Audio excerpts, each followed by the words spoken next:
Yeah.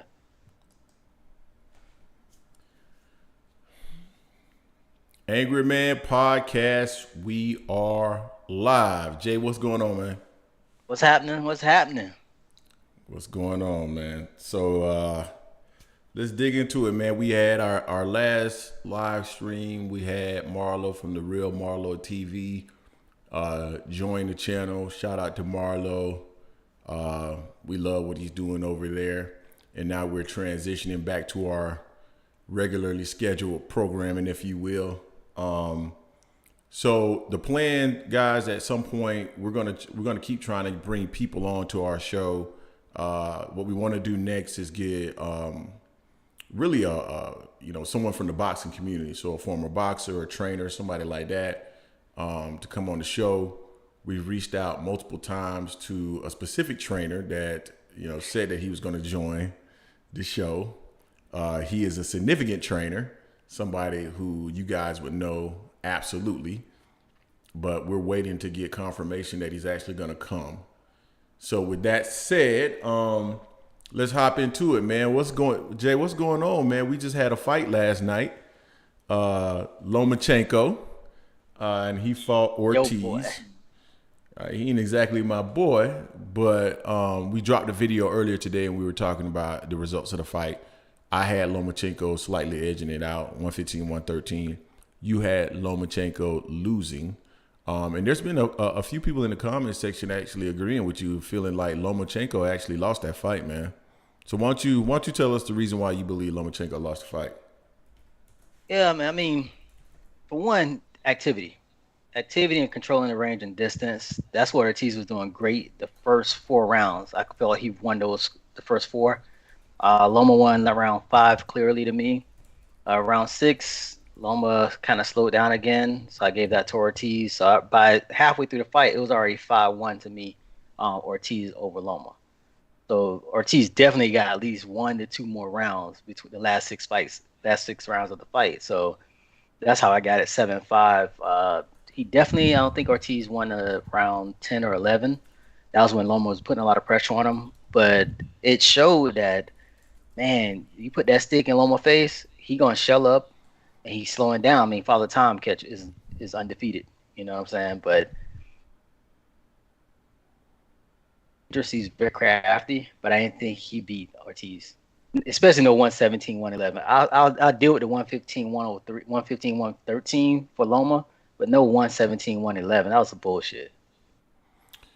Yeah, I thought it was a close fight. I'm a fan of Lomo's, his movement, his style of getting inside. I think he's quick. I think he's really good at counterpunching. So I had him edging out the fight. I understand people who are saying that they feel like Ortiz controlled the earlier rounds. So I'm okay with either or. But at the end of the day, what I really want to see is Devin Haney get his opportunity to fight Lomachenko. Agreed. Devin Haney. So there's been a lot of speculation that Devin Haney is going to move up to 140 pounds and actually avoid Lomachenko. That speculation is coming specifically from Paulie Malignaggi, who's clearly a hater of Haney. And based off what we saw last night, Jay, it doesn't seem like Devin Haney is going to avoid him at all. It seems like he wants that smoke, and that's exactly what he's intending to do. Now, Lomachenko is going to have to concede or capitulate to the demands of Devin Haney, similar to what Devin Haney did against Kambosos. If he does that, I think we have a fight on our hands. And we've talked about it in the last video, but I want to pause and give you an opportunity to tell me who you believe, and tell the people who are watching who you believe is going to win that fight. And then I'll tell you guys who I think is going to win that fight. And also, I would like for you all to tell us if that is a fight that's worthy of us doing a film breakdown of. We've done a couple of film breakdowns. We did it of Terrence Crawford versus Errol Spence. We did it with Haney versus Kambosos. So if you guys think that's something we should do, please let us know. But go ahead, man. What you see? I mean, not saying that Domo can't beat Devin, but after watching last night's fight and seeing what Devin did with Kambosos, the way he fights, he's gonna put that stick in Lomo's face. I don't think Loma's going to be able to overcome that. I think Devin's too long, too young, too quick, and too big for Loma to overcome that. He's still crafty though. He's still slick as shit. So Devin's gonna have to be on his A game. He can't have no lapses, mental lapses in that fight, and he's just gonna have to really bully Loma.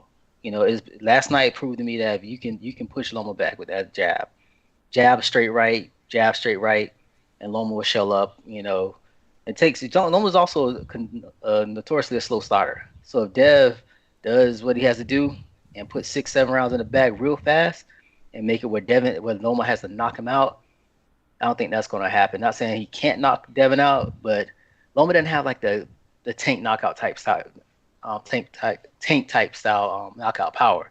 So I don't see him knocking Devin out like that. Devin just has to be smart and has to stay on his P's and Q's on that fight. Yeah. So, and I'm just basing this off the surface, man. My opinion always changes once I start to sit down and actually look at film of fighters and look at what fighters are doing well and what fighters are not doing well. And then comparing that to the fighter that they're actually going to face, right? And seeing where each one of those fighters will have an opportunity to implement a game plan that will help them be successful. So I haven't had the opportunity to do that yet, but on the surface, I just feel like, and I mentioned this in the video. So you had when Lomo fought Rigondeaux, the first thing that I noticed when they went to the weigh-in was the size difference. And when I noticed the size difference, I immediately knew Lomachenko was going to dominate this fight. And it was because of the style, the skills, but now he has the size too. If they were about the same size, that would have been a different fight. So when I saw Devin Haney in the ring with Lomachenko, the first thing I thought was, man, Devin looks really big, and it's not fat. He just looks big. He looks Actually 2.5, 3 inches bigger than Lomachenko, easily. And if he's that much bigger than Lomachenko, he's definitely longer. And Lomachenko is the only fighter I've ever seen in my life whose torso is just as long as his legs. It's ridiculous. But at the end of the day, Devin Haney is the rangier fighter. And because he's the rangier fighter and he has that skill level, as long as Devin Haney doesn't do things that we've seen Devin Haney do in the past, like with what he did with Linares, put himself in a position where he's not maximizing his advantages, there's no way I believe he'll lose this fight. He just needs to maximize his advantage. So, for instance, Lomachenko is a very slick fighter. He's very good with head movement. He's quick. And once he gets inside, what Devin Haney has to do is lock him up. Once he locks him up, force him to keep locking him up and resetting. If you keep forcing him to reset, you can keep him outside, keep him on the end of that long stick, keep putting that jab in his face, follow with the right hand, the left hook behind it, and keep working that. And when he gets inside, lock him up. If he follows that game plan, I just cannot see Devin Haney losing this fight to Lomachenko. Now, it will be a more difficult fight than Kambosos because he is a better fighter than Kambosos, period. He's a better fighter. But I just feel like Devin Haney has everything in his tool set to be victorious against Lomachenko. That's my opinion. Not, again, won't be an easy fight, but he should win. No, my thing also with Devin is like, with him looking the way he looked against Kambosos the last fight, at the weigh-in, everyone did think that, even I felt like he may have looked weight drained. That's my concern. That's my concern for him in that fight there. How he would be, will he be killing himself to make that fight, that 135 one more time? Or will he pull a Shakur and be like, he tried his best, comes in at 136, 137, loses the belts on the scale, and then just beats Loma ass during the fight. That could be a possibility as well. But he's only fighting one more fight at 140. Like he said, it has to all make sense. Now, I know it was a 3-fight deal that Devin signed. It was a 2 with Cambo and then this one with Loma. I don't know how much power he has to make all the demands in his third fight since he signed a 3-fight deal. That's the interesting thing on that. I would assume that he still is the A side, so they got to come to terms. That's the way that I view it. And what's also interesting about this is that, Paulie Malignaggi was on his platform. I can't remember if it was the one that he does with Roy Jones and Antonio Tarver, or if it was on his own TV. I think it's Paulie TV or something like that. But he was talking about, it was actually with Roy Jones and team. But he was sitting there talking about the fact that Devin Haney is more than likely going to move up and avoid Lomachenko.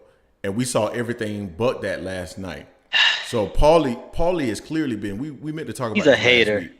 Paulie, I love Paulie in the sense that I think he's really good at boxing analysis.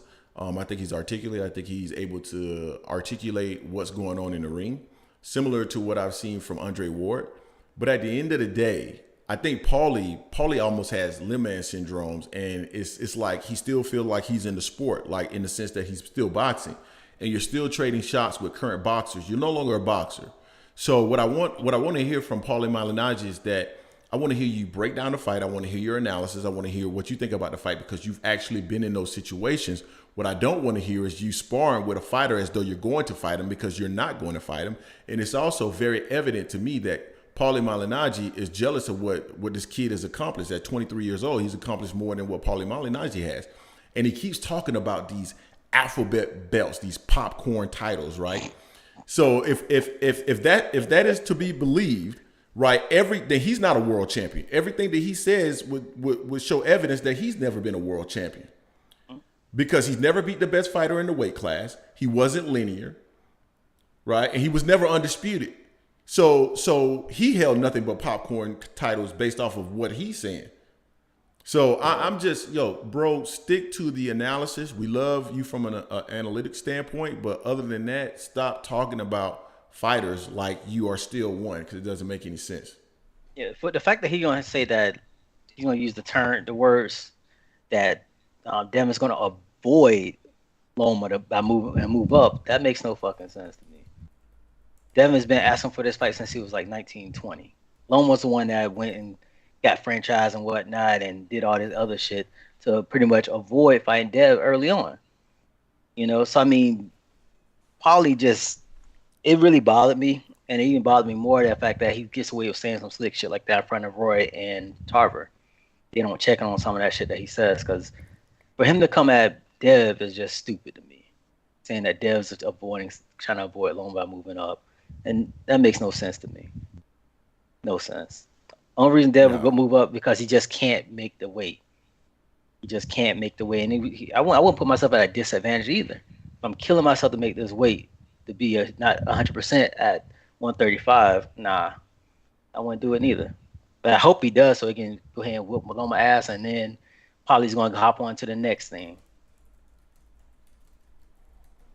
Yeah, I'm seeing what Flash is saying. No, I'm sorry, HLD. He's talking about the one that was handed to him. But HLD, I'm actually looking at what he's basically saying overall because it didn't really sound like he's talking about the belts that I know he's not talking about the belts that he earned from Kambosos. He's talking about any other belt. It sounded like to me. It was like, if it's not linear or if it's a belt that that there's another champion in the division that's really the better fighter, or he has unified titles or that kind of stuff. Those are the things that it sounded like he was saying that, these guys that have these off belts, you're the WBA, regular champion. And you got other guys that have the other titles. It sounded like to me, he was saying those guys weren't truly champions because at the end of the day, Devin Haney was the WBC champion, period. End of story. He was the WBC champion at that time.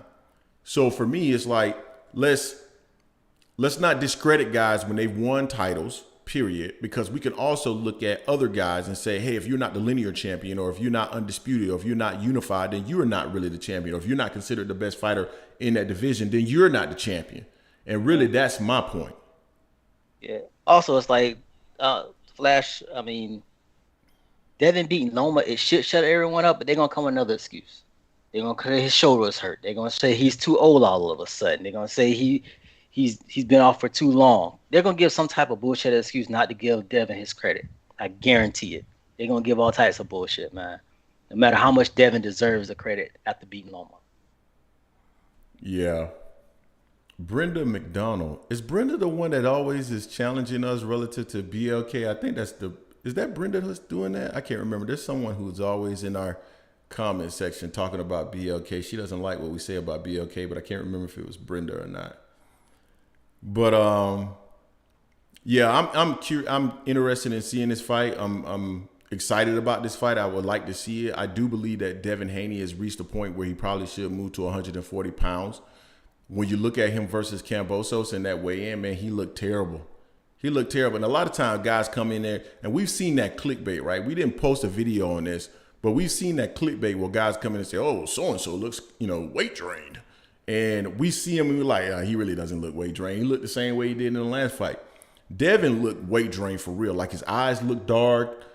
He looked like he's just, he looked sunk in. He didn't really look like Devin Haney that we were used to. So I agree with Devin in the chat that he should move up to 140 pounds and maybe but Loma, I'm going to tell you something, Devin, Loma's not going to fight him unless he's undisputed, period, because it's too big of a risk. Why take another L? Yeah, especially at age 34, long layoffs like that. Loma's into getting the most bang for his buck, and that's why he wants to fight Devin ASAP. Although it was I was curious what you thought on how Loma reaction was when Devin came in the ring and was in front face to face to him. So the thing that was interesting about that, in my opinion, and those who are in the chat, please tell me if you feel the same, but it looked like he was a little bit timid. He looked timid to me. Like he looked like he saw the size difference between himself and Devin Haney, and he said, wow, this guy's big. And he was like, oh, this guy's like heavyweight. Yeah. Devin did not look fat. I've seen some people that have dropped videos talking about, Vasil Lomachenko says Devin Haney's fat. Devin didn't look fat. Devin looked like a huge 135 pounder. He looked like he could fight at 147, similar to what someone said in our chat there. So he looked timid. He knows that he's in with a guy that's going to be fairly big. Devin's going to come in on fight night above 140 pounds. And with Lomachenko's torso being as long as his leg, is going to give him a lot of opportunity to land to the body, which I would advise that he does. So I think he was timid. What do you think about that? It took me off guard because I'm not used to Loma, really showing anyone. I don't know if you want to say that's respect or whatnot, but acting in that manner, And then Loma also said, "Well, I need more time." Also, so I'm like, he was confident earlier, but when Devin got in, he's kind of like reality check a little bit. Not saying he's scared or anything. He's just he's a logical person. He knows he needs to really be on his A game to fight someone of Devin Haney's caliber. So it's gonna have to be the next fight for Devin. Devin doesn't sit around for 2 more fights at 135. So Stephen Schneider said, if Loma was black, y'all would suck his dick. First off, I ain't sucking nobody dick. Number one. Yeah, I don't know. I don't really care about what he's saying with that shit. But at the end of the day, so Jason is on record as saying that Lomo is my boy. I actually had Lomo winning 115, 113 last night. And I have been on record. You can actually go and look at the post of saying that I'm a fan of Lomo's style. So what you're saying, Steven Schneider, it really doesn't make any sense. So you sound like there Paulie. you have it. there you have it. So anyway, so no, I'm curious to see what ends up eventually happening with this fight. I do want to see Devin actually beat Lomachenko because I do think it will shut up a lot of people's mouths about this fight. And it will continue to solidify Devin Haney as one of the best at that division. And in my mind, the only 2 people that can beat Devin Haney is possibly Tank Davis or Shakur Stevenson. The other guys, I don't think will beat him. That's my opinion. You guys may see it differently, but that's how I see it. Yeah, no, I agree. I agree with that. I agree Tank, because Tank has that power. He has that equalizer, that can take anyone out at 135, 130, even 140. Shakur, that'll be a hell of a chess match between Devin and Shakur. So I think that I don't put Ryan up there. He's fast as shit, long, rangy. He just took me. I got off of him after all the bullshit he did last year. Talked a lot of shit and then backed none of it up. Always had an excuse. Had this, had that. The mental health issues. That's been documented for him. So I'm glad he's over that because that's nothing to play with. But all the other stuff, with all the other theatrics, man, I don't see him in the same light as the other 3, Devin, Shakur, Tank. Yeah, no, I see you. I feel you there. So, man, let's talk about another video that we just recently dropped. And it was Errol Spence's response to Antonio Tarver. So we've talked about this in the past. There's been a lot of legends in the sport. Roy Jones, Antonio Tarver, Bernard Hopkins, James Toney. James Toney is one of my favorites. So is Roy Jones Jr. Actually, I love all those fighters. But the way that they have been approaching this fight between Errol Spence and Terrence Crawford and the outcome of this fight, it would suggest that Errol Spence has no chance. They talk about the level of skill that Terrence Crawford has, the tools in the tool belt.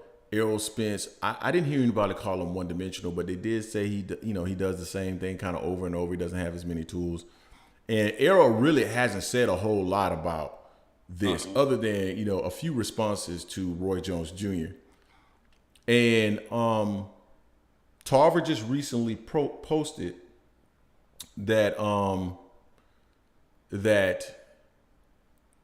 if Spence would have gotten caught the same way versus Yordenis Ugas against Crawford, what would end up happening? And Errol just went off, man. And the reason why I felt like Errol went off, because I think Errol's at a tipping point. I think he's at that boiling point. It's like Errol knows that to shut up the doubters, he needs to beat Terrence Crawford. He understands that. He knows how important that is. And I think he feels like he's been robbed of that opportunity to do that, to beat Terrence Crawford. And because he feels like he's been robbed of that opportunity, and maybe this fight may not happen, then we have someone like Tarver who is coming onto his platform and posting a video like this when the fight is not on the horizon at all. Man, it struck a nerve. And he went on to talk about, basically Tarver needs to be concerned about his junior. And I don't know what he's talking about, in the sense that we both know that there was a situation that happened with Tarver some years ago. And again, I'm not going to go into the details of that. I don't know if he was referring to that, or I don't know if he was referring to Antonio Tarver Jr., who's probably somewhere like 33, 34 years old, who's currently a fighter, 10-0 if I'm not mistaken, but really has not advanced in the sport of boxing. He's basically saying you need to be focused on that. And then he commented and talked about the fact that Errol Spence essentially, Antonio Tarver essentially, tested positive for steroids, which is on record. We all know that occurred. So Errol is lashing out, basically. He's talking now. He's talking. And he's talking because I believe he's frustrated. What are your thoughts around that? I agree he's frustrated on that. Now, I mean, truth be told, let's be honest now. If that scenario that happened with Spence and Ugas happened with Bud and Spence, would Bud get him out of there? Probably so.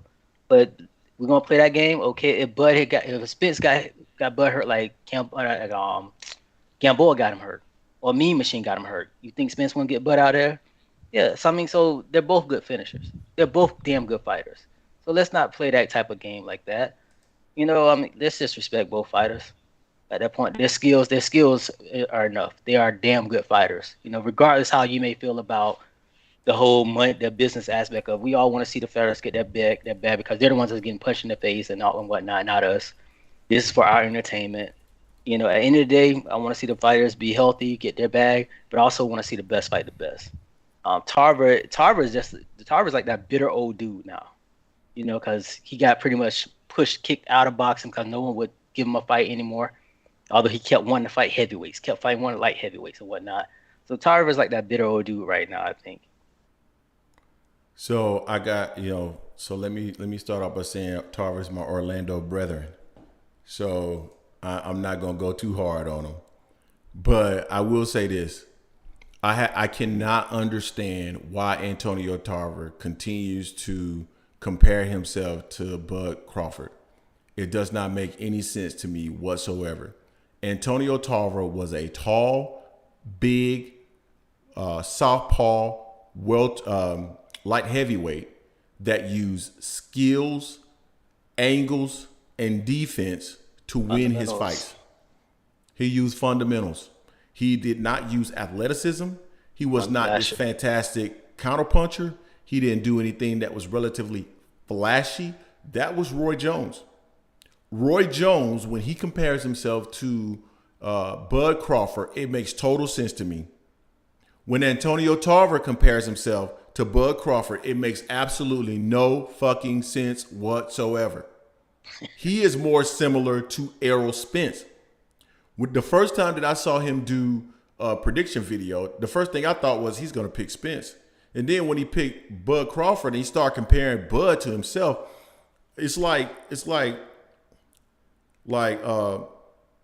Tarver came up with Floyd, and I think he's always admired Floyd. He's always been an admirer of skills, but I think he's an admirer of certain skills, and then I think he tries to align his own skill set with those skills, and they're completely different. You can be incredibly skillful without being incredibly flashy, and so it seems like he doesn't understand that, and so when he compares himself to Bud Crawford, I'm like, you start to lose credibility because you don't look anything like him in terms of your fighting style whatsoever. So let's stop with that nonsense and let's start to talk about what could possibly happen in this fight. And I think Spence has just gotten tired of hearing all the criticism, the BS, and all that stuff, and he's just basically saying, hey, if you feel like this, then I feel like this. You sit up here and you talking about I'm this and I'm that, and what if this would have happened, and what if that would have happened, all this what ifs. Well, at the end of the day, you were on steroids. They caught you. So there's no telling how long you were on steroids, and this is not what I'm saying. I'm thinking this is what Errol Spence is thinking. So if that's the case, you can't tell me about what my career looked like because you had to cheat to make your career look better than what it was, or better than what your skills and your ability would have suggested it should be. So that's how I see it. I mean, truth be told, if Tarver had not, since he wanted to play the if game, if he hadn't fought Roy when he did, when Roy was coming down in weight and Roy was pretty much on the back end of his career, we wouldn't be talking about Tarver. Roy would have got rid of his ass. Yeah, somebody else said that in the comment section, man. And I was like, I can't say things like that by my Orlando brethren, but I won't argue the point. I'll say it. We know if Roy had been in better shape in his prime, not coming down, losing 20 pounds of muscle, the fight Tarver won, and then the second fight to fight him again, it wouldn't have been. We would not know about the Magic Man like that because Tarver had a chance to fight Roy when Roy was at his higher peak. What happened? Eric Harden that beat Tarver, broke Tarver's jaw. That's exactly who it was. So he lost his chance to fight Roy, and then he could say like Roy was ducking him, and that wasn't even the case, And Tarver needs to just be grateful for being fundamentally sound, because him being fundamentally sound, in addition to Roy being older and just being on the back end of his career, is what knocked Roy out. They threw the same punch. Tarver was fundamental with it. Roy was wide with it. Yep. There's nothing wrong with being fundamental. Look at Tim Duncan. Not flashy as hell, but he would definitely end up with 25 and 10 on your ass. Smooth.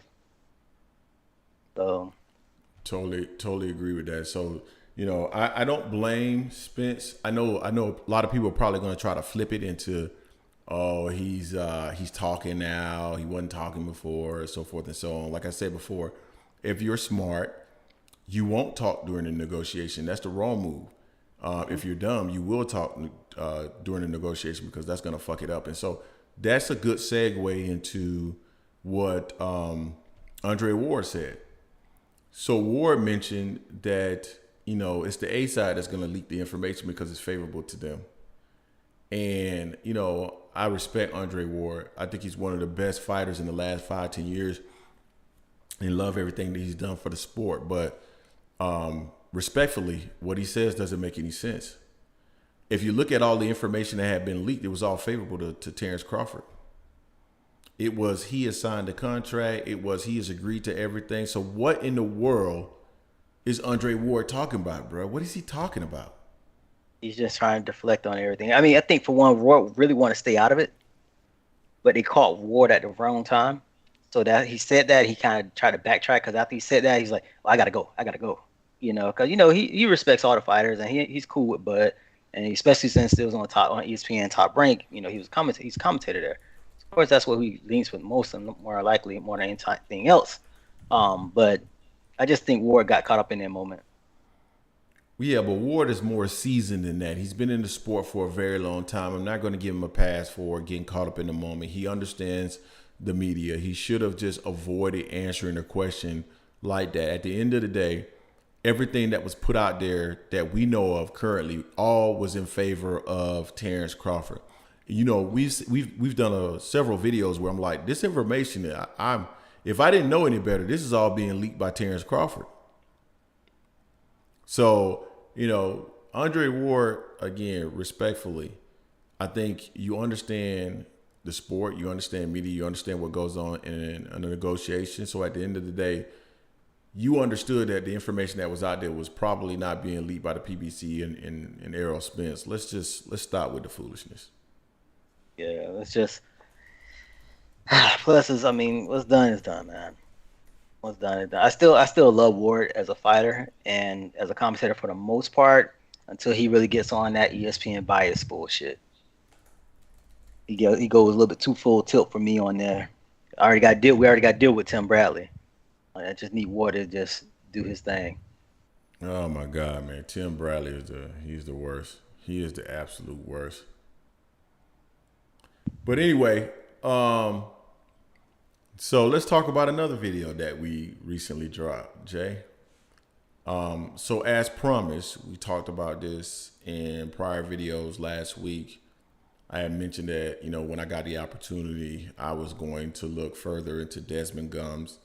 I mentioned Desmond Gums' name as a part of the original video that we did in terms of BLK Prime and their legitimacy. And I didn't do any research on him at the time because, simply put, he was not listed as an officer. So I did do a quick Google search. And the point of doing a Google search, guys, is that it is all you have to do is do a Google search. You don't even have to go into any real level of depth, and you can still find out things that would look very shady as it relates to this entity. And so we found the rip-off report where we found several people who were complaining about Desmond Gums and other individuals associated with Desmond Gums. And I thought that was interesting. You got a CEO of a business that's coming out of nowhere that can pay two fighters $10 million and throw boxing events. If you look at their former executive leadership team and the current CEO, it appears that these guys are either shady or not qualified to be in those roles. So I found out that I did some additional research earlier today, and I was actually able to validate what was being said in those rip-off reports because I was able to find in, I believe it was San Mateo Court of Records, where the lawsuit was actually filed. So the thing about this, guys, is like it's difficult because there's the way that the laws work. Everything is filed by county. So in California, there's a ton of counties. I can't go and search every county, but I did search a few counties in and around Silicon Valley, and I did find that court case. There's no telling what else Desmond Gums is involved in, but everything that we've seen so far would suggest that this entity is shaky. If this entity is shaky, then it begs the question of whether or not this fight is legit, whether or not Terrence Crawford is going to actually get the money, whether or not an entity like this in the sport of boxing is actually going to hurt it at this stage. I understand that we got a whole bunch of people who have shady past in boxing currently, but the shape that boxing is in currently, can boxing sustain or survive an entity like this coming in and fucking up? That's the question. So I know you haven't had the opportunity to talk about this, Jay, but I'm gonna go ahead and pass it to you, and then I'm gonna comment on some other things as well. Well, actually, before I pass it, let me comment on this. In the rip-off report, there were some things that were in there that was favorable to Desmond Gums. But Jay, riddle me this. When have you ever seen a situation where you go on a rip-off report or any kind of place where people go to complain to post positive things? You don't. You don't. Right? If you're doing Google reviews, yes, you're posting positive things. If you're going to rip-off reports where it's designed for people to do complaining, why do you have positive feedback there? It's because someone is trying to offset the things that are being said in that report. Common sense would tell you that. So for those of you who actually went into the comment section and said, why did you read the positive things? I didn't, because I'm smart enough to understand that this is someone actually trying to offset or negate the negativity that's being said here in this ripoff report. So now I'm going to pass it to you, Jay. Yeah, I mean, it seemed suspect from day one when we first heard about it. And the more you dive into it, the more you start thinking like something ain't right with this. This ain't to say Bud ain't deserving of it because he can get the money. We just don't want it coming back to really tarnish his legacy even more. Than this fight Spence not happening. So I mean, all that shit that was in the ripoff report was just crazy to me. Like you said, you don't go on ripoff report to be favorable. Not a better business bureau would be something to see how he appears on that. That might be something like want to look. That's a You might great point. take a look at later on, because then we can see more stuff that especially in the business that he's been involved in. Look at the business, see how the reviews are on that. It's just so much shady shit and not trustworthy shit right now on that whole organization. I'm hoping it turns out to be, credible, and I hope they do well. I'm hoping they do well, but it just doesn't add up fully right now. Especially with some of the characters that are in certain positions with the company. No, totally agree with that. And again, you know, people keep trying to accuse us of trying to take down black folks. Um, I've been told that BLK Prime is not actually owned by black folks. I cannot, I've seen two different sources in terms of who owns it. But at bare minimum, when you look at this, regardless of race, regardless of who owns it, you know, if I'm a fighter and I'm a top-notch fighter, why am I going to sign a contract to be involved with this organization with no history of throwing fights, or no history of being able to distribute pay-per-views, with no history of being able to promote a fight or a boxing card? Why would I do that? And don't get me wrong, we've had Don King in situations where he was able to do these types of things, so forth and so on. But boxing was in a different state at that point. Boxing was a main American sport at that point and could survive a scandal. Yeah. Boxing is not it's a niche sport at this point. I don't know if you have a level of corruption that comes into the sport at this time, and someone like Terrence Crawford or Adrien Broner is involved with some type of scandal associated with this BLK Prime. Can the sport survive? Or if somehow BLK is actually able to pay them this $10 million, we already know that this is not a sustainable model. If it was, there would be other people who would have already thought of it. Streaming is not a new idea. DAZN has already been doing streaming. So if all of a sudden you're now paying fighters this extraordinary compensation for their services that doesn't generate the level of compensation, then you're in a situation that is not sustainable. You're going to have other fighters believing that they should be getting paid the same amount, and the sport is going to deteriorate. And that's the way I see it. Yeah, you can't set the bar at that level, because you set the bar that high, everyone's going to be chomping at the bit. They're saying they deserve that or more. Jay has a good point. He has a question on what y'all think about Stephen A. Smith begging Dana White to get in the boxing business. I'm not big on Dana White, honestly. I mean, they promote hella good with UFC, but rumor is that they don't pay their fighters a lot neither. So it's like almost the same thing. As far as marketing goes, that's great for marketing, but I don't know. I'm not sure. I'm not a big fan of Dana White fully. I don't know how Dana White actually gets into boxing. It would be great if Dana White, or if boxing was similar to the UFC, where it was almost like an organization similar to NFL or NBA.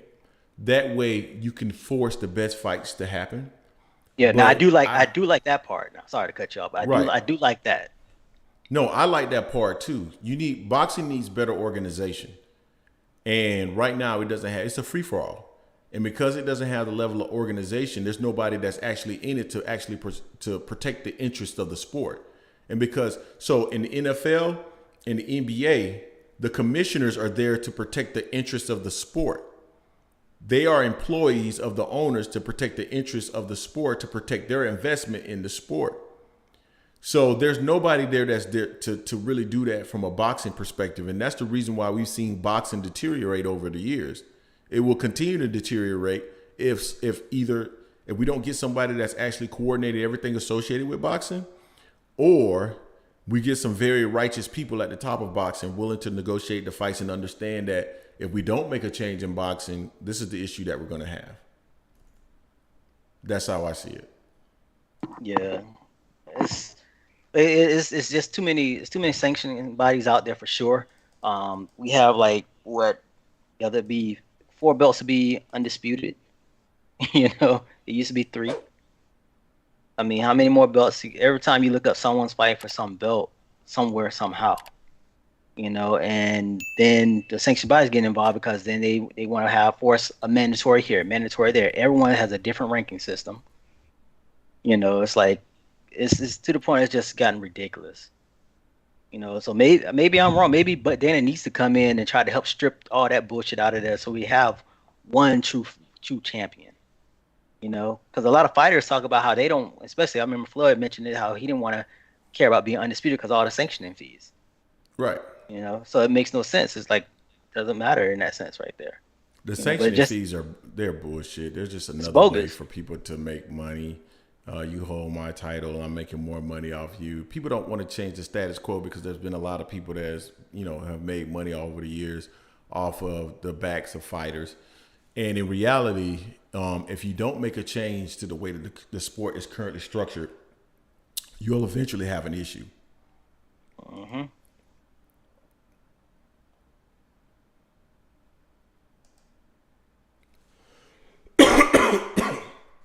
Yeah, I mean, I can see that too, Mad Dog. We don't want to have another person in there, but they come with new energy to try to revamp a broken system. I welcome that, But Dana's not one of my favorite people out there. I don't really trust Dana White with a lot of things, so it'll be interesting. Yeah, I'm not a huge fan of Dana White either. I think he's made himself a bigger personality than what was necessary in order to promote the sport. I'm a fan of the fighters being the center of the sport and using the fighters and their abilities in order to promote the sport. So, in my mind, Dana White is not the person that's. Dana White came into the right situation at the right time. That doesn't mean he's the right person to actually try to get into boxing. That's the best way I can say it. It's odd though. It's odd that Jake Paul is trying to do a lot for the fighters. Out of all the people out there, in what sense? In the sense of protecting the fighters, make sure they have a pension, make sure they have proper health care, and getting better paydays. He's talked about that numerous times from UFC fighters and boxing as well. What has he actually done? He's trying to make that happen. Last night he talked about an association for, was it Unified Fighters Association? I forget what it said, but basically try to help bring the fighters together, make sure they pretty much they're getting pensions and they're taking care of their health. I mean, so that's a start. That's more than what I've seen. I've seen other people that are trying to be in the promoting as well out there, because he's been promoting Amanda Serrano. What's he had on there promoting? He has another fighter on there promoting, help him out, get seen and get more paydays. I don't like Jake Paul, but him doing that is better than some of the other ones I've done. Yeah, I mean, so that's a good thing to say. I don't know exactly what it is that he's doing about it. And then not only that, I do not believe that Jake Paul, as a boxer, has the cachet to actually drive any kind of change relative to boxing. He's a guy that's a YouTube star that's come in and he's been able to make a lot of money based off of, boxing. But how many people in the sport is actually going to respect the word of a guy that doesn't have that level of skill? Mm-hmm. Floyd needs to be an advocate for this. Exactly. Crawford needs to be an advocate of this. Spence needs to be an advocate of this. Ward needs to be an advocate of this. Everybody that has a say-so, Al Heyman needs to be an advocate of this. Everybody that has a prominent voice in the sport of boxing needs to advocate for something like this. Totally agree. Totally agree. I'm just It's surprised when Jake brought it up. We got to see what he's gonna do. If he's actually gonna, he's just talking the shit, or he's actually gonna try to do something. But for him to put it out there, that's something good. it's it's a start. It's a I don't start. know. It's a slow start.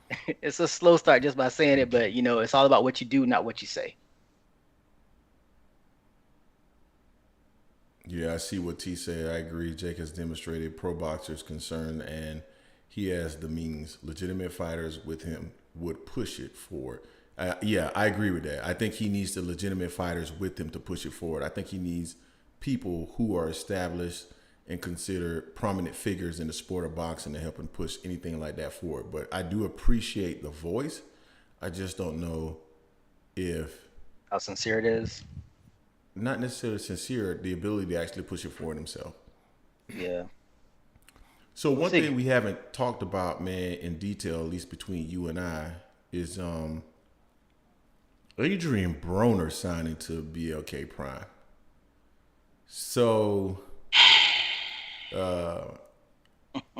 that is another instance of BLK Prime looking like it's not maybe as legitimate as it could be.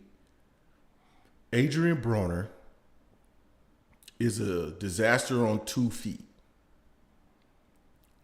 To the point that you've made in the past, he's a very mercurial figure. We don't know exactly what Adrien Broner is going to do. He has not fought 3 times in 1 year since 2015. And the the comparison that he made coming into it, quoting Tupac, quoting Sure. Suge Knight, if you don't want your promoters all in the videos dancing, I'm gonna tell you guys that was a shot at Floyd, and Hmm. um, that was trying to reach out to Tank. Oh He yeah. was he was trying to reach out to Tank and say, because guys, we've been on the channel before saying that we feel like that Floyd is a little bit too involved with Tank. Sometimes as Floyd is promoting, he's talking too much. He's talking about himself instead of Every pulling time. back, and talking about specifically the fighters. Now, Floyd and Leonard are doing a great job in terms of how they move their fighters. I like Floyd as a promoter, but Floyd needs to stop trying to promote by still promoting himself. And I like what Leonard Ellerby is doing. Leonard is actually a fairly good promoter, man. He doesn't focus on himself, he focuses on the fighter, and he does a great job of pushing the fighter forward. So I agree with all that. But Adrian was definitely taking a shot at Floyd Mayweather, man, and he was trying to get Tank on board. So I'm gonna pass it to you, and you give me your thoughts on what he's basically saying. Do you feel like he was taking a shot at Floyd? But then I also want to circle back to that Death Row comment, because I think similar to Death Row, BLK Prime may be or may have a similar fate. AB signed it is quite is interesting. He's a charismatic figure, but as far as boxing goes, the dude hasn't been winning in a while. Truth be told, he's probably lost his last out of 3 fights, last three out of 4 fights rather. And his deal is supposed to be for 12 months, like you said, 3 fights. He hasn't fought 3 fights in 1 year since 2015. He's what, 32, 33, and most importantly, this dude was just getting over a mental health episode. So first, he needs to take care of himself first and foremost. That's what I want for AB. I follow him on Twitter and IG. I see some of the shit he does out there. I'm just like, AB, you're too old for this, man. He still sometimes out there in that life, and that ain't the best thing for him, especially what he trying to do. He got too many kids for this shit. I don't see how he's worth that amount as far as a boxing style. He's not Bud. They don't have the same resume. One's undefeated, one's been defeated 4 or 5 times. And Mm-hmm. not consistent with boxing. So I don't see how. And also with AB, it's like anybody with initials AB is bipolar. Antonio Brown. You don't know what that fool gonna say. what he gonna do? Where he gonna show up? Same thing with AB, Adrien Broner. You don't know what he's gonna do. 1 minute it's all good, next minute it's all bad. You really don't want that being almost like the face of your organization because he pulls a lot of negative shit to you. He's not fully trustworthy because you don't he's so erratic. And that could be detrimental to a startup company. You don't want that necessarily. So I'm not feeling AB now. If BLK Prime had come up and had Tank as announcing him, that would give me a lot more validity, a lot more confidence in them to have a return on investment because that's makes Tank make sure you put cheeks and seats, you're gonna get your money back in the back end. So I mean, AB does not guarantee that at all, not at all, because he's not gonna be able to get the fights, the guarantee you get a return on investment. You're not getting a return on investment with AB. You're not getting a return on investment with Crawford either. That's what makes this so interesting, guys. It's basic math.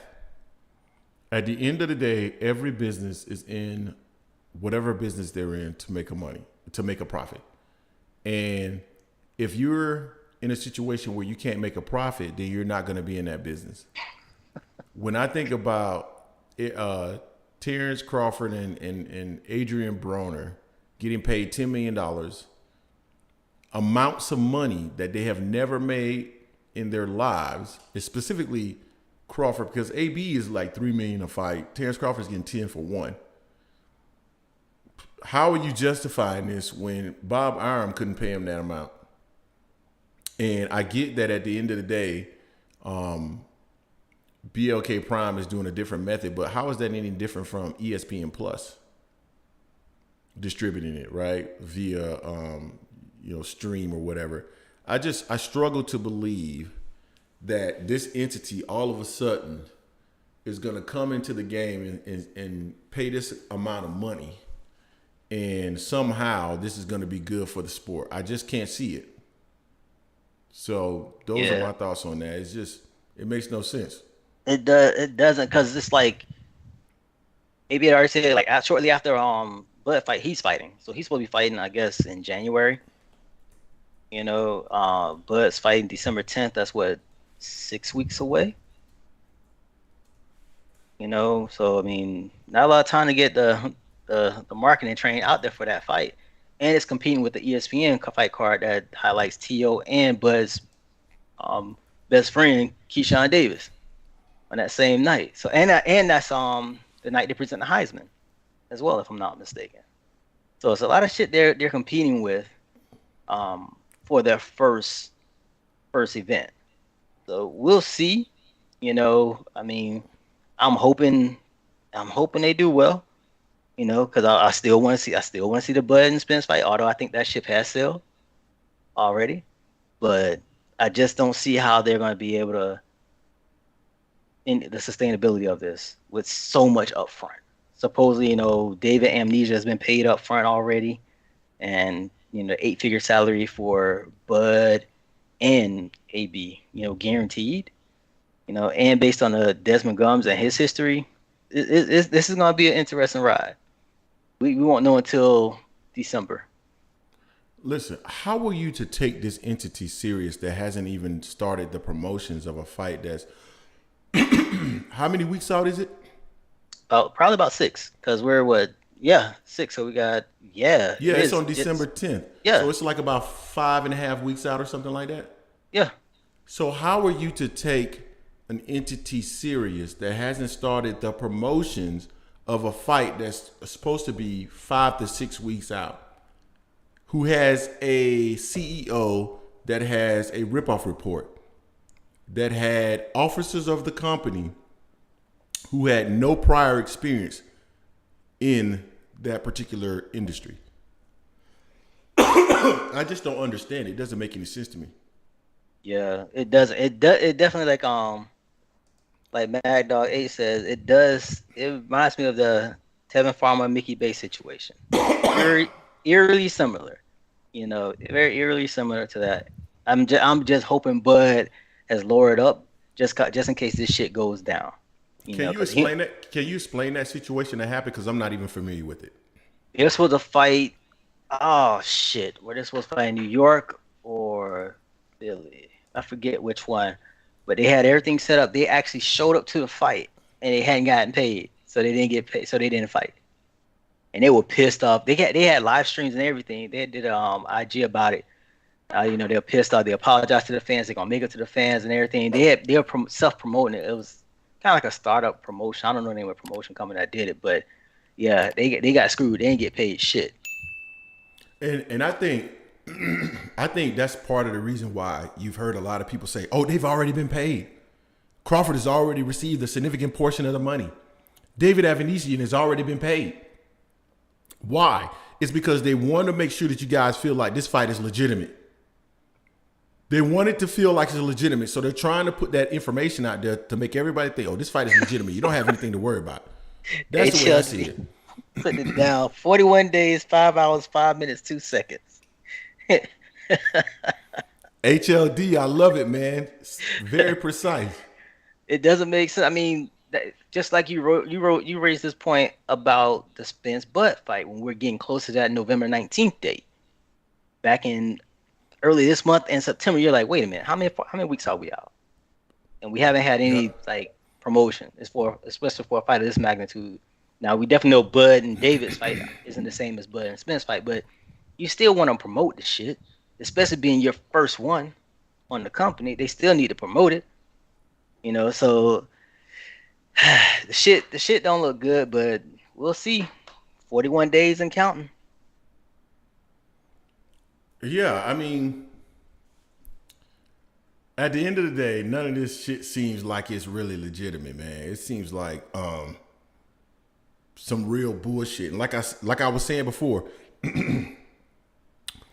what who benefits from leaking that Terrence Crawford has already been paid? Who benefits from leaking that David Avanesian has already been paid? The promoters associated with the fight, BLK Prime, because they want this fight to seem legitimate because nobody's actually heard of BLK Prime, and I'm pretty sure that they've caught wind that people feel like this is not a legitimate fight or this is not a legitimate entity, and therefore there's a possibility that this fight wouldn't happen. So of course, what's the easiest way to diffuse that? Hey guys, everybody's already been paid. When have you seen fighters get paid before the fight actually happens? Usually a fighter would get paid the day of the fight, the guarantee, and then the pay-per-view split ends up coming later on. The back end. That's how it worked, guys. Look at Floyd Mayweather versus Manny Pacquiao. Remember, he showed that $100 million check. He got paid on the day of the fight. They give him that check on the day of the fight.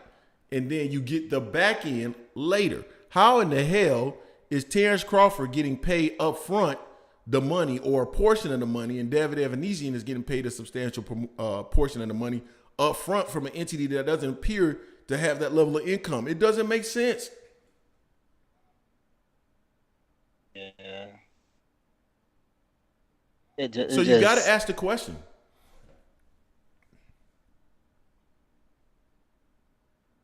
And there's so many people saying that they don't see it on BoxRec, they don't see it on sports the book. website, yeah, on the sports book. You don't see it anywhere. It's the oddest fucking thing. It's like it's a ghost fight.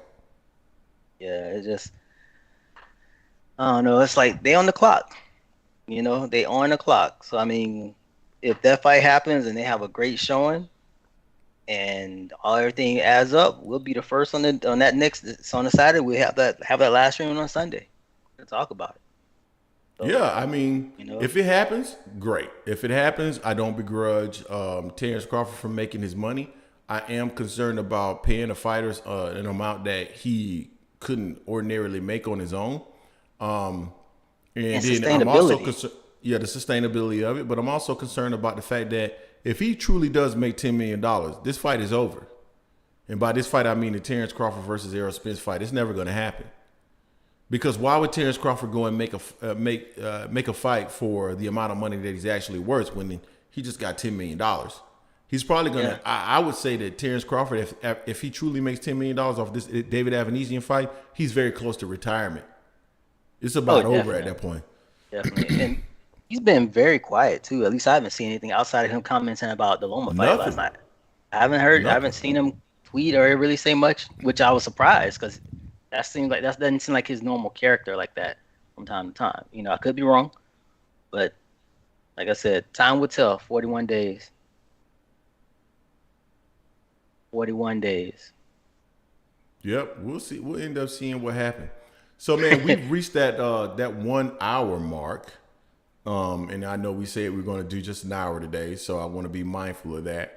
So, I want to give the folks in the chat the opportunity to fire away, man, for the next 15 minutes with questions or other topics that you want to discuss. We are all for it, man. Let us know. Again, a lot of people are saying money laundering. I mean, you know, it's possible. It's definitely possible. Don't got no concrete evidence of that, but the sniff test says it could be. It's possible. You talking about money laundering? Yeah. Yeah, I don't know. I'll say this: anything is possible in the sport of boxing. We don't have any evidence of that. I just want to put that on record that there is no evidence of money laundering. We don't know that to be the case. All we know is that when you add the dollars up, and when you try to understand the business of it, it doesn't make sense. Yeah, and Aston H, he said, yeah, I forgot about that. Rock Nation boxing promotions, how they went down. I had They went forgotten down. all about that. Yeah, they went down in flames. They had a true backer. You know, Who was the backer? Rock Nation, wouldn't that be with Jay? That was Jay. Yeah, wouldn't that be with Jay Yeah, Z? Unless Dame yeah, Dash or maybe it was back just the then Rock Nation entity that was actually could have driving it, been. because Rock Nation Yeah, is just an entity in and of itself. But yeah, bruh, I mean, that's exactly right. Like, there's been a lot of smart people who have tried to get into the sport of boxing. 50 tried to get into the sport, flamed out. The Zone has gotten into the sport. It hasn't been as easy as they thought.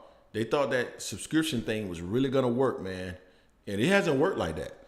yeah. So So now let's all of a see. sudden, the BLK Prime, an entity that doesn't have the same level of background as these other guys that have been in the sport, and that's the other thing. Let me comment on this, man, because I'm already sick and tired of people coming in and talking about black folks trying to take down other black folks.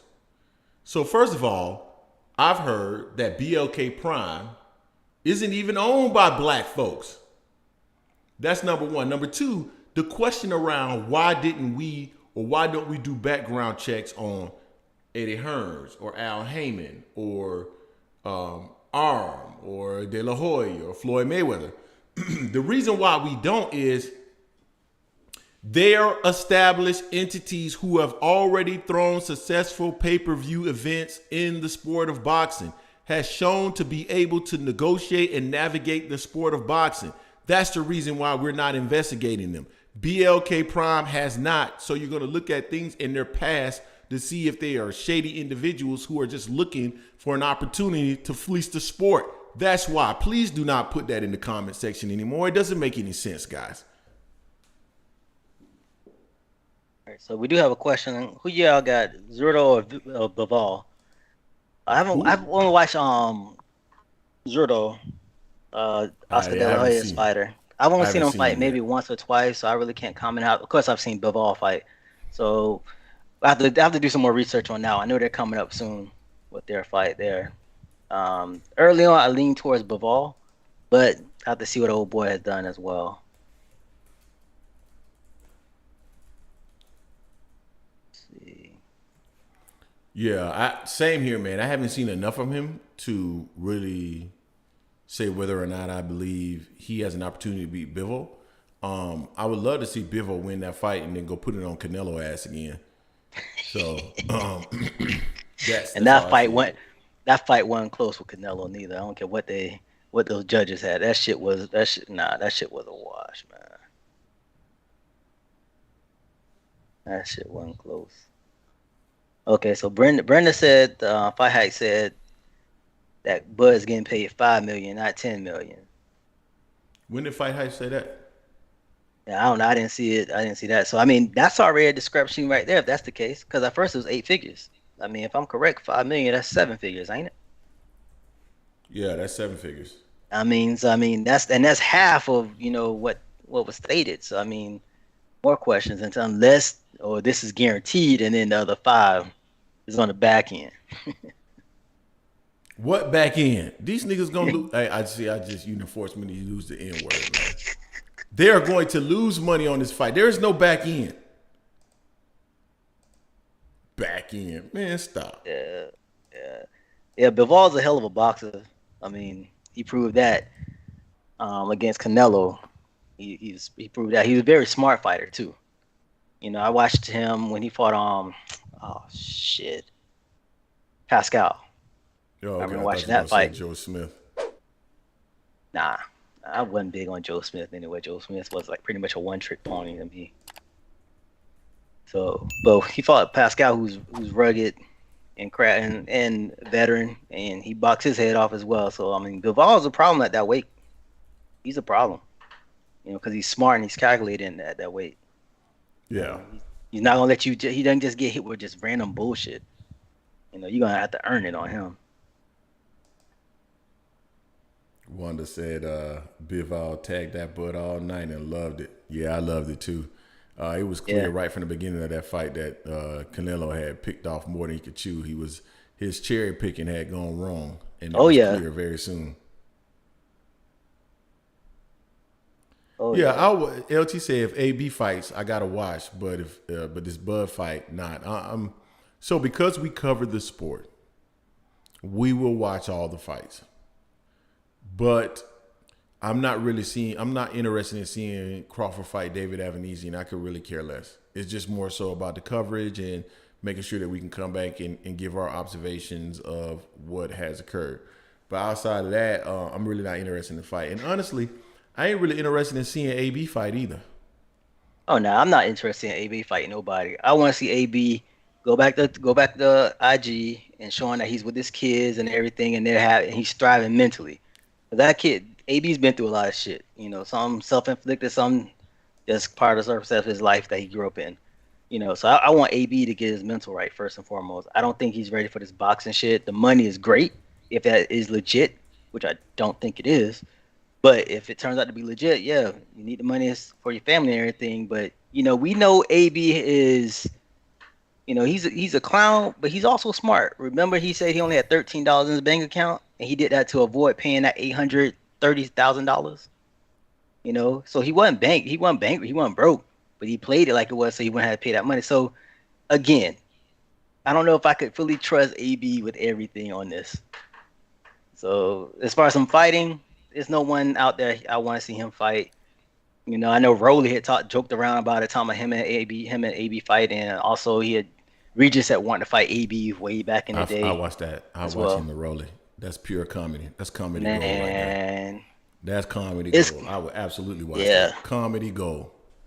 yeah, but that's Kings of Comedy. We talking about boxing here, man. Oh, I'm just talking about the press conference, man. It would be so damn entertaining. But I want to say this. I want to read this comment by HLD. BLK would have to sell over 400,000 pay-per-views at $39.95 to even possibly break even. December 11th bankruptcy. Grand opening, grand closing. Yeah. And I wouldn't. I'm gonna tell you something. HLD. I wouldn't be surprised if it's more than that.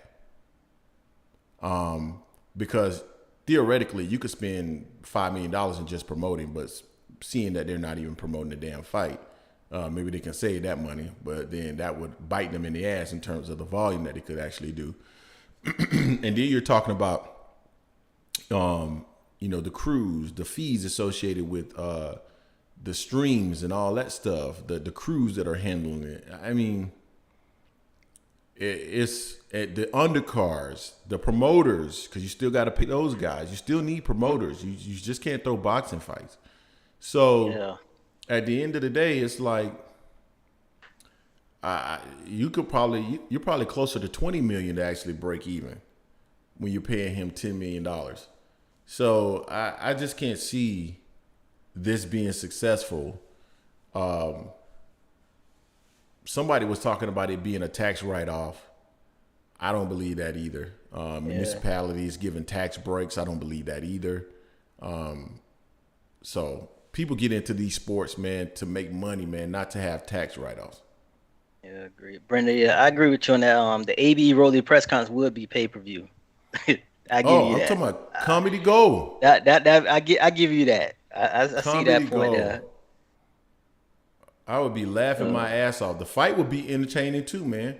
Hearing the two grunt um, masters, both of them, all they do is grunt in the ring. AB with his and then Rolly with the yeah. So oh Lord, all that shit, it would be nah, hilarious, man. you have to watch Comedy the fight on gold, mute. You bruh. have the right to watch the fight on mute, and it'll be a total of 10 punches thrown the whole fucking round. LT said, remember, they don't pay their crew. That's a fair point, LT. That's what we found out in the ripoff report. That Desmond Gums supposedly doesn't pay his crew. So, hey, and there was court records on this. If you guys go to the San Mateo clerk of courts, you can find the records of him actually being sued, just in case you guys if you got some spare time and want to look it up. It's there. It's just so many damn counties in California. If you searched all of them, I wouldn't be surprised if something else came up about Mr. Gums as well. Probably so. Yeah, yeah. I mean, Bivol. Someone said if Bivol wins, he should fight Better Be. That'd be a good fight. That'd be a That'd good be a really fight. good fight. I would like to see that fight. But neither one of them I'll be should be there in the for it. top 10. See why did somebody just mention Better Be? Because I just got mad about the top 10. Neither one of them should be in the top 10, but it would be a good fight. I would love to see both of those guys fight each other, but neither one of them should be in the top 10. Yeah. Oh, and those 10 punches I'm talking about throwing that round, that's them just warming up on the side too. No. Rolly would throw punches. Rolly would throw. Because Broner would not be throwing anything. Yeah, bro. Yeah, Doing this shit here. that fake Floyd Mayweather shoulder roll. Shoulder roll. Yeah, Oh man. I can't see that fight. I think that fight would end in a knockout though. Who? You gotta Rolly hit the versus person. yeah, one of them hit each other. Hey, one thing about AB ain't getting knocked out, man. He'll get knocked down, but AB gonna get the hell up. I give AB credit as much credit as hell because he a tough fucker. He don't mess around. He'll get up. So then AB Rolly, gonna knock him out. that could happen. Cause we seen Rolly get the stanky leg. You know, but I mean, I'll be more intrigued on the the press conferences. They gotta do a tour like Floyd did with Connor. They gotta do like a 30-city press tour. Yeah, that would be funny. I mean, they'll get their money that way for sure. Yep, they would. The lead up and the promotion of the fight would be just as entertaining as the fight. It would be probably worth whatever it is that they charge.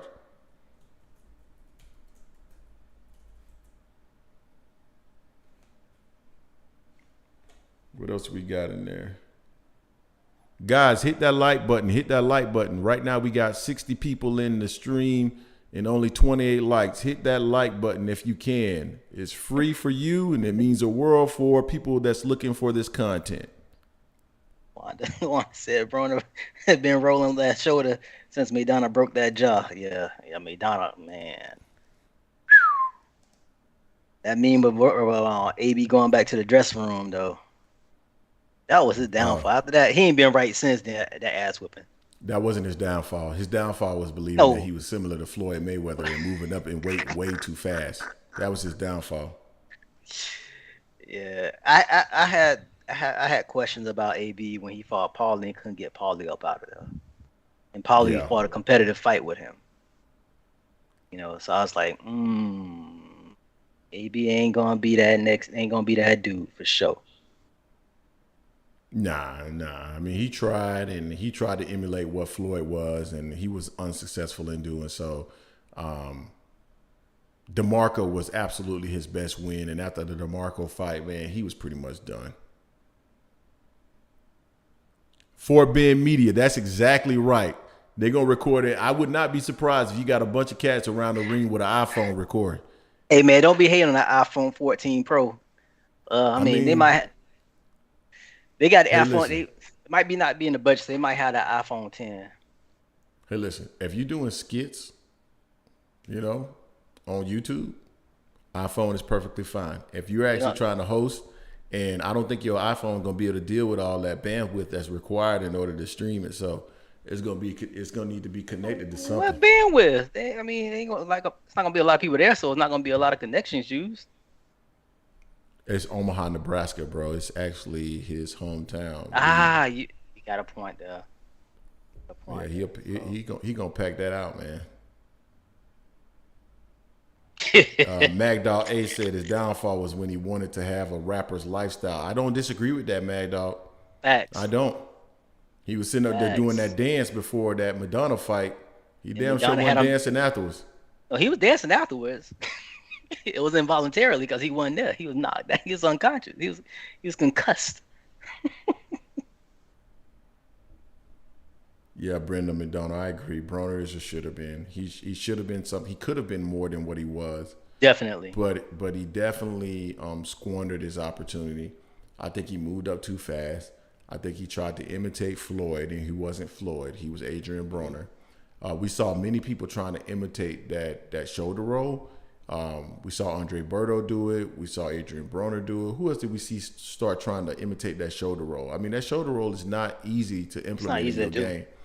And if you haven't been doing this since you were a kid, then probably you're going to struggle with it when you get older. So it looks pretty on TV, but if you don't have the ability to actually execute it, then all you're going to do is set yourself up to get your jaw crushed. And God, what was the guy? His name is escaping me right now. What was the kid Oh, that beat Andre Berto? Mexican guy. God, his name is escaping I'm me. He fought Ortiz. Floyd. No, he fought Ortiz. Floyd. No, not Ortiz. Robert Said Guerrero. Sorry, Oh, he just Guerrero. slipped my mind. So Andre Berto was trying to do that shoulder roll shit, and Guerrero was just catching his ass, and he thought that shit was gonna be the same with Floyd, and he found out very quickly Floyd is different and got his ass beat. Yeah. Also with AB, he never let his hands go. He Agreed. never let his hands go. He was always just 1 to 2, 1 2, 1 2, 1 1, and then he won't do shit. Because he was trying to fight like Floyd, and he ain't Floyd. Yeah, that's always bothered me with AB. I was like, AB was tough as shit, tough as hell. I mean, we learned that in Maidana fight. He can take an ass whipping. I mean, I don't know if you want to be known for being able to do that, but he can take some punches. But he just never let his hands go. I watched him train, watch his IG videos of his training and everything. He looked like he going to tear some shit up. Get in there, 4 punches in a round. Hell out of here with that shit. Yep, I agree. BLK Prime definitely made a poor investment there, and him comparing himself signing with BLK Prime to Tupac signing to Death Row, I think he might be foreshadowing what is going to end up happening with BLK Prime, because if you understand what happened to Death Row the next, let's call it 4 years after Tupac signing, it wasn't nothing pretty. So if that's the case, this also won't be something pretty.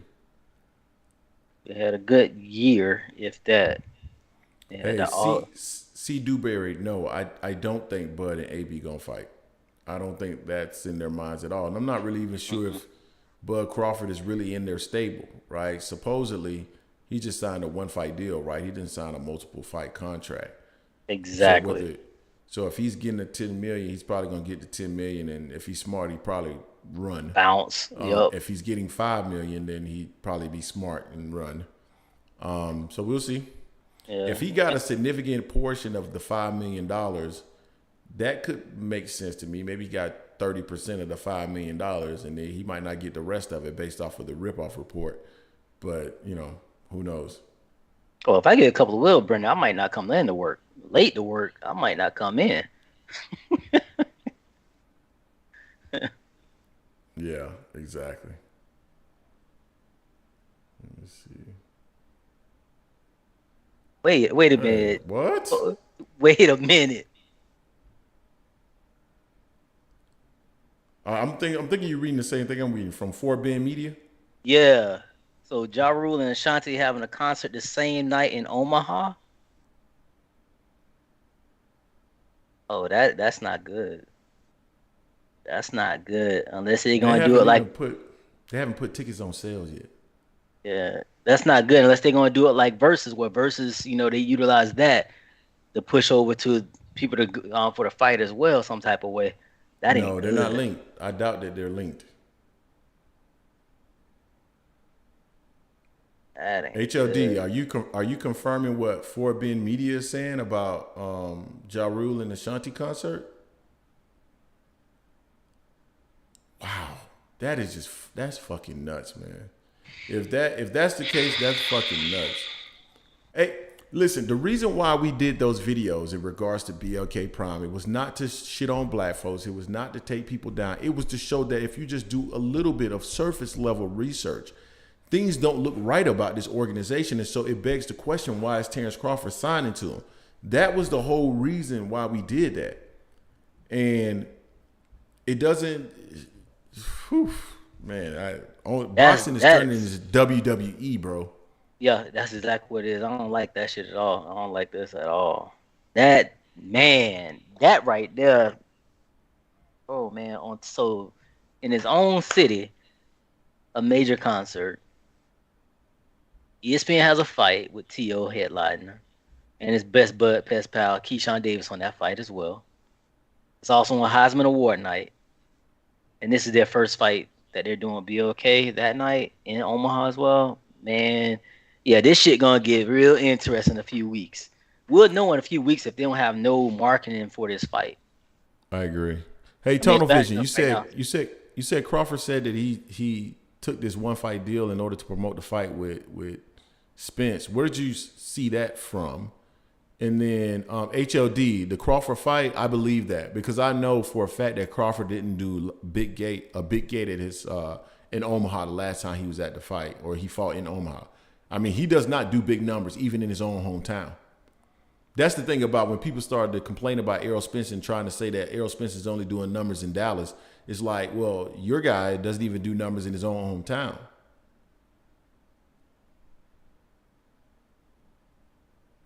No. I get what you meant, HLD. I know you didn't mean $12,000. I knew what you meant. And he doesn't do numbers, period. Hold up. Ain't Miguel Nunez, ain't that Pretty Ricky? Pretty Ricky, what they called him? Yeah, that's him. Why? So that's who they gonna that's who they got commentating?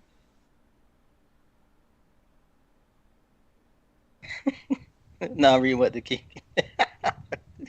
Wow. I did not know that either. I mean, so it's basically very Triller like. Cause wasn't it Triller that had Snoop commentating? Oh, that shit was great though. Snoop. Yeah. That's cause Snoop commentated because Wayne was supposed to commentate, and Lil Wayne backed Wayne, out. oh. That's a nice punch by nice right hook. They shouldn't have put Wayne on there. His voice is terrible for that. Yeah, Snoop saved that whole card, man, with his commentating. He helped push things up where they're at right now as far as like that style of commentating and showmanship. Fat Cat, you ain't right for that, man. You ain't right for See, that. C. Dewberry, that might be correct that 12,000 is all it holds, but I'm talking about the overall dollar amount that comes out of Omaha. You're not going to get a whole lot of dollars out of Omaha. And what's the name of the arena? What's the name of the arena again? Do you know? I have no clue.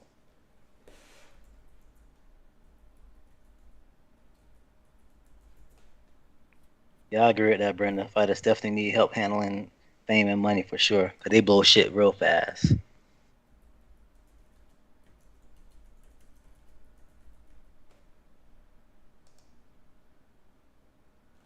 So just so you guys are aware, the Shaw Center can actually hold 18,000. So the 12, 13,000 is not true. It might be 12, the only thing they had available, but Yeah, they they put up. probably tarped it off, but Yeah. Shaw Center holds 18,000 guys, not 12. So for his own. Yep, that's correct, HLD. For his own, he should be able to pack out the Omaha Center. He only packed it out 60, well, let's call it 66% of it Yep. was packed. That's for a hometown guy, that's terrible. So 4 said the biggest local rapper in Omaha is opening up for Ice where is that same night too. He's opening up for It's what? it's a lot of competition in Omaha that night. A lot of shit going on in And the Omaha. biggest local rapper in Omaha is opening up for Iceware Vizo that same night. I don't know who Iceware Vizo is. I'm sorry. I might be He's out of probably low. touch. Yeah, we old man. We old, or he probably just local over there maybe. Yeah. No, I've HL, never heard of him. HLD said the calendar date on December 7th only says private event. It's Yeah, it's Detroit all rapper. crazy. Yeah, I saw C Dewberry, which Yeah, is a Detroit rapper. I it, mean, it it's just all it just adds more fuel to me feeling like this shit ain't gonna happen December 10th, which I already felt anyway. I still hope for the best, but this shit ain't looking good. We'll see though. no. We'll see, man. It would be best for the sport for it to come to fruition. I don't know if it will. But it's a double-edged sword because it could also end up being something that ends up hurting the sport in the long run. So, I mean, we'll see, bro. I mean, people gonna say that we hating on Terrence Crawford, man. There's absolutely no hate in regards to Terrence Crawford. We just think that what he's doing doesn't really make a whole lot of sense. Yeah. That's what I'm struggling with. It doesn't make any sense. Yeah, I wonder if he feeling like buyer's remorse about this whole situation here because he's been quiet about it, you know? That's what I'm thinking. He might just really start be sitting around like, oh shit, I may have messed up with this whole deal, or really trying to make sure he gets his money first and foremost. But again, time will tell. You know, this is all simply speculation based on the information that we found, available. Wanda Bowden says shot held 18K plus. Omaha population 487,000. And how many tickets Bud needs to sell? Boy, bye. I love I love the people who are on our channel because I think the people on our channel appreciate logic. I think they use logic. And so that's how we are. We appreciate logic. We choose to follow logic. So thank you for posting that, man. I appreciate that because that's factual. I love numbers. HLD, you ain't right, bro. Get your tickets at the farmer's market next to the corner and beats. Well, y'all rough. Y'all rough. That's cold. That's cold, HLD. Damn. Hey man, Oh man. is there any other topic you want to cover today? We've done about an hour and a half. I don't know if there's anything else you want to cover in regards to just the overall sport right now, or should we go ahead and call it a day? And again, continue to work on trying to get folks to join the show. Like I mentioned earlier, some of you probably missed it. We've been trying to get a specific trainer to join the show. He did say that he was going to join. But it seems like he is gone ghost here recently. I'm not going to put his name out there. But, we did have Mario in his place. So hopefully we'll be able to get this trainer on sometime this week. If not, then we'll look to get some other key figures in the sport on to have these conversations because I think they're beneficial to have people who are giving their perspective who are actually in the sport. Yeah.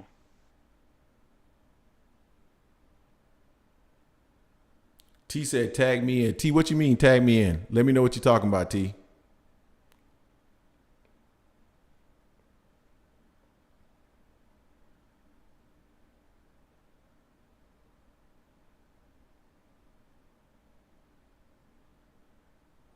All right, man. Well, I think it's about time to wrap it up, man. Hey, guys, if you get a chance, go ahead and hit that like button, man. We got 71 people in the stream. We only got 36 likes.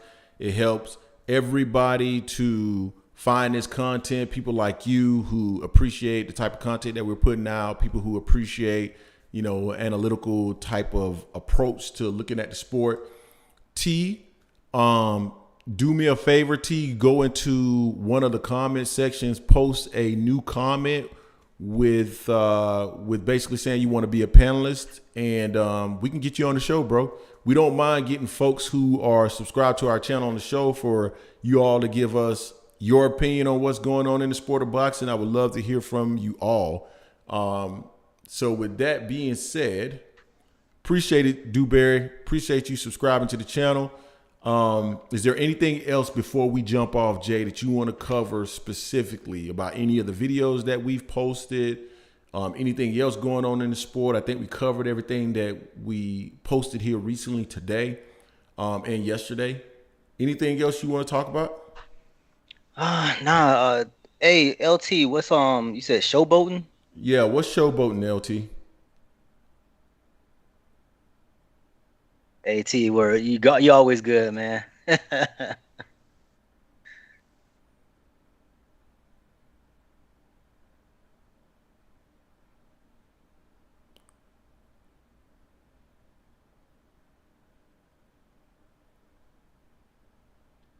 LT show. Oh, it must be another channel. YouTube channel. Okay, we'll check it out. I mean, we got no problem supporting other channels and checking them out and showing them love. Yeah, I look him up. I look him up right now. LT show. I wanted that wasn't the dude that had commented on. There was somebody that commented on our channel and asked us to wanted to do a live stream with us, but I tried to go back through the comments and I couldn't find who the person was. I'll definitely look him up. 3 to 4 nights per week. Okay, gotcha. Yeah, let's ping him, Jay, and we'll see what's going on with him. Sure. So Dewberry, we had started doing live streams and then we stopped for a while. We've been trying to kick it back up and do it at least once a week. We've been trying to do it on Sundays at 4 p.m. It's been the regular time. We did one that was off script because we wanted to bring on a special guest on Thursday. Like I mentioned before, we were trying to bring on a specific trainer in the sport. And because we weren't able to bring him on, we had also talked to Mario because Mario is somebody we had been wanting to do it with for a while. And so Mario came onto the show and we all had a great time doing that. So we do it one time a week right now. And depending on how it continues to go, then we'll start to bump it up, 2 times a week. We appreciate that for being media for sure. We definitely be in contact. The Keggy, I appreciate that comment. So we have not monetized our channel. The reason why we don't monetize our channel is because we want people to understand that what we do has nothing to do with money. It has everything to do with just appreciating the sport. Now, at some point, will we monetize the channel? Sure, because there is actually an expense associated with doing this. You need a really good PC, which is expensive, and then you need editing software and all that stuff, which costs money as well. So at some point, we'll monetize it. We're in the partnership program, but we just don't turn monetization on. One day we will turn it on, but right now we just don't think it's appropriate.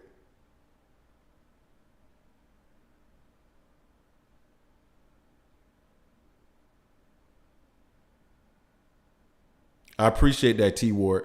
Anything else, Jay, you want to talk about? Guys, any other questions that you have about the channel?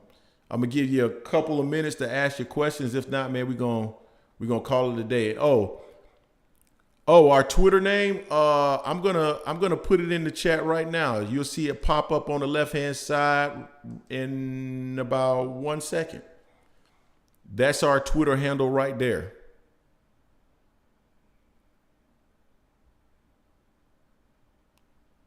Yeah, man. Whatever you guys can do to support, man, just keep watching the content, keep hitting the like buttons, tell people about the channel. Guys, we've only been doing this so we started the channel back in December of 2021. We really didn't do a whole lot of content posts until, what was it, Jay, February? Yeah, February when we really started doing content posts. Yeah, February. And the last time I looked, I think we were almost at 1,900 subscribers. So that is, as far as I'm concerned, amazing. And we appreciate all the people who support the channel. We'll continue to post every week.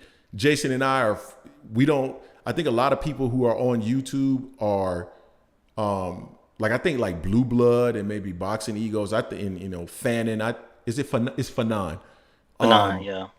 I think they make all of their money off of YouTube. We actually work. We do YouTube in our spare time. We just really love doing it. Like we have a good time doing it. Jason and I, we talked about this in the past. We used to have a group chat that we talked about, and we had our sports, and we talked about sports in our group chat. And I kept saying, guys, we need to bring this to the people. Let's actually put it on YouTube. And that's the reason why we're on YouTube now, because we wanted to bring what we talked about to YouTube, because I thought we looked at it through a different lens. Like I looked at Blue Blood, I looked at Fanon, I looked at Boxing Eagle, I looked at Champ Side, and I felt like our perspective was different from theirs. And I think we had value to add to just the whole conversation. So that's the way, we view it. And that's the reason why we're in what we're doing. So again, at some point we will monetize. I know they have those super chats and all that stuff. And I don't even know if we can turn it on. I have no idea. But right now, I just don't think it's the appropriate time to try to monetize our channel. We're more so about building, bringing folks together, having that community of boxing. And then when it's an appropriate time to monetize, we'll do so. Yes, sir. Thank you, Kegi. I really appreciate it as well. Yeah. Hey, Brendan, they ain't gonna ever do that. They ain't gonna do no winner takes all for that.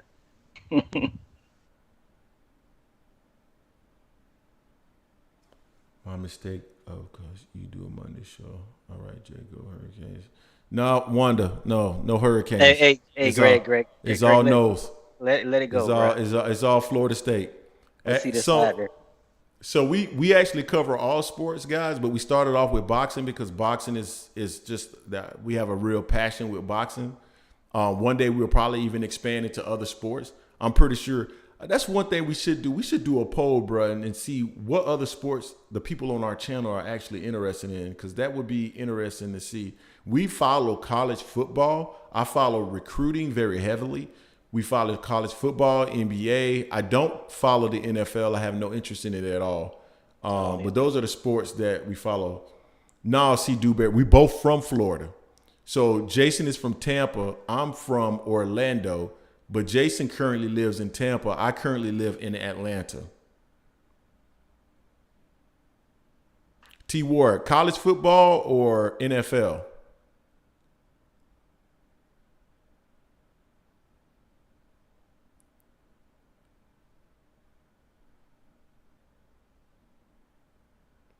Thank you, Brenda, for the much different and better. I really appreciate that, Brenda. Like I said, we try to do it differently. We try to bring something different to the conversation in regards to the sport. So, yeah. Appreciate it, T.